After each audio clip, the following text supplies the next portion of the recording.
주시기를 바랍니다. 로마서 9장 14절 제가 읽고 24절까지 교독하십니다. 14절입니다. 그런즉 우리가 무슨 말을 하리요? 하나님께 불의가 있느냐? 그럴 수 없느니라. 모세에게 이르시되 내가 긍휼히 여길 자를 긍휼히 여기고 불쌍히 여길 자를 불쌍히 여기리라 하셨으니 그런즉 원하는 자로 말미암음도 아니요 다른 박제라는 자로 말미암음도 아니요 오직 긍휼히 여기시는 하나님으로 말미암음이니라. 성경이 바로에게 이르시되 내가 이 일을 위하여 너를 세웠으니 곧 너로 말미암아 내 능력을 보이고 내 이름이 온 땅에 전파되게 하려 함이라 하셨으니 그런즉 하나님께서 하고자 하시는 자를 긍휼히 여기시고 하고자 하시는 자를 완악하게 하시느니라. 혹 내가 내게 말하기를 그러면 하나님이 어찌하여 허물하시느냐? 누가 그 뜻을 대적하느냐 하리니 이 사람아 내가 누구이기에 감히 하나님께 반문하느냐? 지음을 받은 물건이 지은 자에게 어찌 나를 이같이 만들었느냐 말하겠느냐? 토기장애가 진흙 한 덩이로 하나는 귀 쓸 그릇을 하나는 천이 쓸 그릇을 만들 권한이 없느냐? 만일 하나님이 그의 진노를 보이시고 그의 능력을 알게 하고자 하사 멸하기로 준비된 진노의 그릇을 오래 참으심으로 관용하시고 또한 영광 받기로 예비하신 바 긍휼의 그릇에 대하여 그 영광의 풍성함을 알게 하고자 하셨을지라도 무슨 말을 하리요? 24절입니다. 이 그릇은 우리니 곧 유대인 중에서뿐 아니라 이방인 중에서도 부르신 자니라. 아멘. 오늘 본문에서 사도 바울은 하나님의 절대적인 주권을 선포를 합니다. 하나님은 그분의 뜻대로 모세를 긍휼히 여기시고 바로는 완고하게 하셨습니다. 이것은 그들의 생각이나 행위와는 아무런 상관이 없고 전적인 하나님의 주권적 결정이었습니다. 14절에서 15절을 보십니다. 그런즉 우리가 무슨 말을 하리요? 하나님께 불의가 있느냐? 그럴 수 없느니라. 모세에게 이르시되 내가 긍휼히 여길 자를 긍휼히 여기고 불쌍히 여길 자를 불쌍히 여기리라 하셨으니, 인간은 때로 하나님의 선택이 왜 이렇게 나에게 혹독한지, 이건 내가 마음에 들지 않는다, 이건 마음에 든다, 그렇게 얘기하면서 이것이 공평한가? 그런 의문을 제기할지도 몰라요. 하지만 이것은 순전히 인간 편에서의 의문과 물음일 뿐이지 절대 주권자가 되신 하나님은요 결코 불의함이 없으십니다. 어느 누구도 자신의 힘으로 구원받을 수 없는 존재였기 때문에 그런 상태에서 하나님은 그분의 기쁘신 뜻을 따라서 구원받을 백성을 그분의 절대적인 주권 가운데 선택하세요. 누군가가 더 의롭기 때문에 또는 누군가가 더 간절히 구했으니까 그래서 구원을 얻은 것이 아닙니다. 만약에 이 부분이 1%라도 들어간다면 이 분은 온전히 복음을 깨닫지 못한 분이에요. 자신의 의가 조금도 없습니다. 자신이 조금 더 남들보다 더 부르짖었기 때문에, 간구했기 때문에 그 부분도 1%도 들어가지 못해요. 오직 하나님의 긍휼하심 덕분이에요. 하나님께서 여러분과 나를 전적으로 선택하시고 긍휼히 여겨주셨기 때문에 구원을 받은 것이죠. 거기에는 어떠한 행위와 어떠한 나의 노력과 열심도 들어가지 않는다. 바로 하나님의 그 긍휼하심과 자비와 주권적 선택이다. 하나님의 그러한 주권적 선택에는 그런데 결코 불의하심도 불완전하심도 없는 것입니다. 17절 말씀을 보시면 성경이 바로에게 이르시되 내가 이 일을 위하여 너를 세웠으니 곧 너로 말미암아 내 능력을 보이고 내 이름이 온 땅에 전파되게 하려 함이라 하셨으니, 그러니까 바로에게 이르시되 내가 이 일을 위하여라고 하셨는데요, 이 일은 무슨 일이죠? 그 전체의 앞뒤, 모든 문맥을 살펴보시면 이 일은 출애굽 사건을 말하는 것입니다. 하나님은 바로를 통해서 출애굽 사건을 이루심으로 하나님의 능력을 드러내시죠. 그리고 하나님의 이름이 온 땅에, 온 세계 가운데 전파되게 하려 하신 것입니다. 여기에는 하나님의 주권적인 또 그리고 신비로운 섭리가 들어있는 것입니다. 아시는 것처럼 이 애굽의 바로는요, 악한 왕이었습니다. 아주 사악한 왕이에요. 그런데 하나님은 이 악한 바로를 통해서도 이 악한 바로를 툴로 사용해서 출애굽이라고 하는 이스라엘 백성이 회복되고 새로운 하나님의 백성을 이루는 그 사건을 이루는 일에 하나님이 사용하신 거예요. 어떻게 사용하셨죠? 놀라운 건 바로의 마음을 강팍하게 하심으로 이 출애굽의 역사를 이루신 것입니다.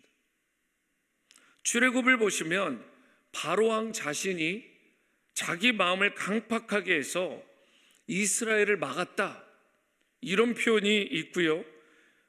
여러분 어떤 부분을 보시면 하나님께서 그의 마음을 하든하게 하셨다, 그러니까 강팍하고 굳게 딱딱하게 만드셨다라는 표현이 나옵니다. 그래서 그 본문을 읽는 사람들은 하나님께서 바로의 마음을 강팍하게 하셔서 바로가 강팍해졌나 보다 라고 생각하면서 그 강팍하게 만든 원인 제공자를 하나님으로 생각하는 사람이 혹 있을지 모르지만 그런 뜻이 아닙니다. 바로가 원래 선했는데 하나님이 그를 강팍하게 만드셨다, 그런 뜻이 아니라고요. 바로는 원래부터 악한 왕이었어요. 그러니까 원래부터 강팍하고 악한 마음을 품었었는데 그런 인생이고 그런 사람이었는데 그 악한 사람 바로를 그대로 그 악한 일을 행할 수 있도록, 그렇게 강팍하게 살면서 행할 수 있도록 그냥 하나님이 내버려 두신 거예요. 완고한 마음 그대로 하나님께서 바로의 마음을 그냥 그대로 두셨다. 이게 저주죠, 그 인생한테는. 그렇기 때문에 바로와 같은 자가 혹 여러분과 저의 인생 괴롭히려고 들 수 있어요. 마치 바로가 하나님의 백성으로 불러졌던 모세와 이스라엘 백성을 괴롭게 하고 그 출애굽을 방해하려 한 것처럼 여러분과 저를 괴롭게 하는 바로가 왜 없겠습니까? 성경에도 하나님의 그 위대한 모세에게도 바로가 있었는데, 그렇기 때문에 여러분과 저에게 그런 바로가 있을 수 있어요. 내 인생 괴롭게 하고 방해하고. 그런데요, 그때 우리에게 필요한 게 무엇이냐? 그 모든 바로를 제거하시고 그 문제를 해결해 주실 유일한 분은 하나님이시다. 이 부분을 우리가 믿고 하나님의 절대 주권을 어떻게 해요? 끝까지 믿고 신뢰해야 되는 것입니다. 이게 우리가 해야 되는 영역이에요.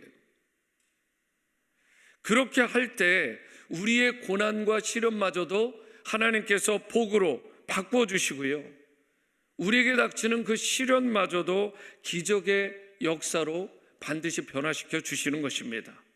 이제 하나님의 선택과 주권은 항상 선하시다, 항상 불의함이 없으시다라는 이 사실을 믿고 하나님의 절대적인 주권과 섭리를 끝까지 신뢰하시는, 어떤 상황에서도 그 섭리와 주권을 인정하시는 여러분과 저의 삶이 될 수 있게 되기를 주님의 이름으로 축원합니다. 이어서 21절 말씀을 보십니다. 토기장이가 진흙 한 동이로 하나는 귀 쓸 그릇을, 하나는 천이 쓸 그릇을 만들 권한이 없느냐. 여기에 보시면 하나님을 토기장이로, 그리고 우리를 진흙으로 말씀하시는 소위 그 유명한 토기장이 비유가 나오죠. 토기장이 비유의 핵심은 이것입니다.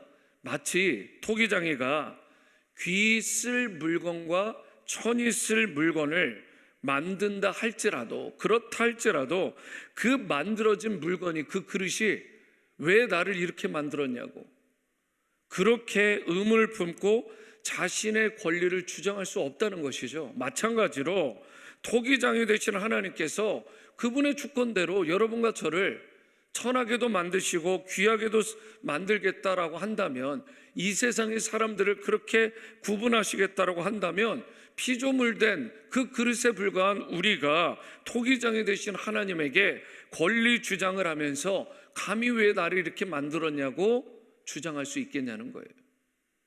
그럴 수 없다는 것입니다. 여러분, 여기까지 인정해야 되는 거 아니겠어요? 근데 여러분, 여기에서 말하는 것은 우리말 번역으로 보면 이게 하나는 귀 있을 그릇, 하나는 천 있을 그릇이라고 했는데 이렇게도 번역이 돼요. 귀 있을 그릇과 편리하게 쓸 그릇. 그러니까 막 쓰는 그릇 뜻이 있잖아요.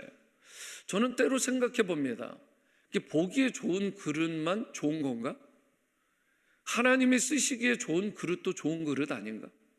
그래서 저는 그렇게 보기에 좋은 관상용이 되고 싶지 않더라고요. 하나님이 막 쓰기 좋은 사람. 그러니까 우리가 뭐 조금 남들보다 빛나지 않아도 괜찮아요. 그렇게 사람들에게 두드러지 않고요.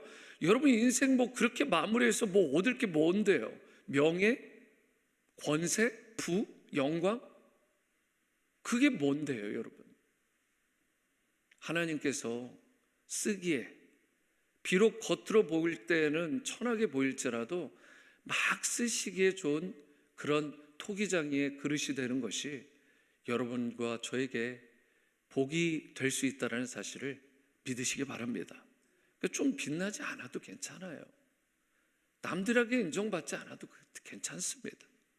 하나님이 우리를 사용해 주신다면 여러분 그것으로 되는 거 아니겠습니까?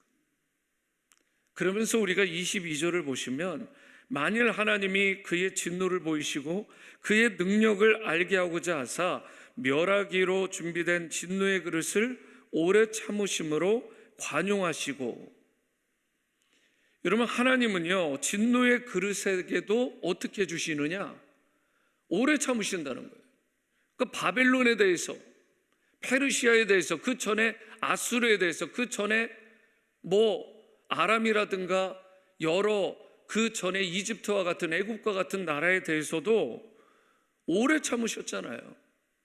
기회를 주신 거죠. 좀 변화될 수 있도록. 이스라엘 백성에게도 모두가 다 구원받은 백성들은 아니잖아요. 그 안에서 구원받은 자가 있고 구원받지 못한 자. 그런데 그 하나님께서 내리시기로 작정했던 진노의 그릇을 오래 참으셨다니까요. 그리고 너그럽게 해주십니다. 소돔이 그 불로 심판을 받기 전에 아브라함이 중재자의 역할로 나서서 하나님 이 땅을 정말 멸하시겠습니까? 그렇게 인터세서로 중재자로 나갔을 때 하나님께서 그러면 의인 50명 있으면 내가 들어줄게. 45명, 40명, 30명, 20명 10명만 있어도 내가 들어주겠다. 오래 참으셨어요. 너그럽게 봐주십니다. 그런데 문제가 뭐예요? 단지 그들이 끝까지 복음을 믿지 않고 끝까지 하나님을 하나님으로 경외하지 않고 오히려 거절하고 밀어냄으로 말미암아 저들이 구원받지 못한 것이고 저들이 버림받게 된 것입니다. 저들이 마음을 딱딱하게 하자 그 마음의 딱딱함대로 내버려 두신 거예요. 본래 여러분과 저는 모두가 깨어진 그릇과 같은 존재들입니다. 그래서 구원받을 만한 그릇이 아니었어요. 그런데도 그처럼 무능하고 깨어지고 버려질 만한 그런 천하디 천한 그릇과 같은 존재를 하나님께서 어떻게 해요? 불쌍히 여겨주셔서, 정말 긍휼히 여겨주셔서 여기까지 온 거잖아요.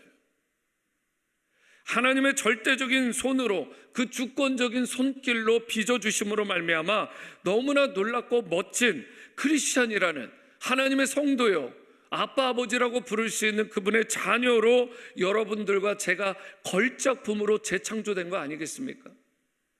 본래 우리는 하나님과 원수된 존재였는데 하나님을 아빠 아버지로 부를 수 있는 양자의 영을 우리가 받게 된 것입니다. 원래 친자가 아니에요. 그 누구도 예외 없이 저를 포함해서 여러분을 포함해서 누구도. 그런데 생각해 보세요. 이게 이해할 수 없는, 정말 한량없는 하나님의 은혜 아닌가요? 그러니까 이걸 생각하면 너무 그냥 고개가 절로 숙여지잖아요. 하나님께 기도의 무릎으로 안 나올 수 없는 거죠. 하나님을 사랑하고 섬기지 않을 수 없는 것 아니겠습니까? 하나님은 여러분과 저를 예수 그리스도 안에서 너무나도 멋진 마스터피스로, 걸작품으로 만들어 주셨어요. 그분의 은혜로 존귀한 그릇, 존귀한 걸작품으로 바꾸어 주신 것입니다. 그러므로 우리는 사람들이 나를 좀 핍박해도, 환경이 나를 짓누른다 해도 그것 때문에 주눅들거나 좌절할 필요가 없습니다. 왜요? 나는 하나님의 형상대로 지음받은, 그리고 하나님께서 끝까지 그 아름다운 형상대로 인도해 주시고 세워주실 하나님의 걸작품이기 때문에, 여러분 이렇게 담대히 선포하며 자신감 있게, 당당하게, 기쁨 있게, 기쁨으로 살아가는 여러분과 제가 될 수 있게 되기를 바랍니다. 마지막으로 24절에 보시면 이 그릇은 우리니 곧 유대인 중에서뿐 아니라 이방인 중에서도 부르신 자니라 라고 말씀을 하죠. 하나님은 유대인이나 이방인이나 차별이 없으세요. 그 가운데서 예수를 자신의 구원자로, 주님으로 영접하고 겸비한 자는 누구나 차별 없이 무슨 그릇으로요? 긍휼의 그릇으로 불러주신다는 뜻입니다. 그러므로 여러분 가운데 혹시라도 자신이 겪고 있는 아픔이 너무 깊어서 혼자의 힘으로 도저히 해결할 수 없어서 밤새 통증으로 좌절되고 낙심된 분이 있더라도요, 오늘 여러분과 저를 향하신 그 절대적인 사랑과 긍휼을, 그 하나님을 우리가 의심하지 말고 영접하여 모실 수 있게 되기를 바랍니다. 그분 안에서 참된 회복과 치유를 누리는 역사가 반드시 일어나게 될 것입니다.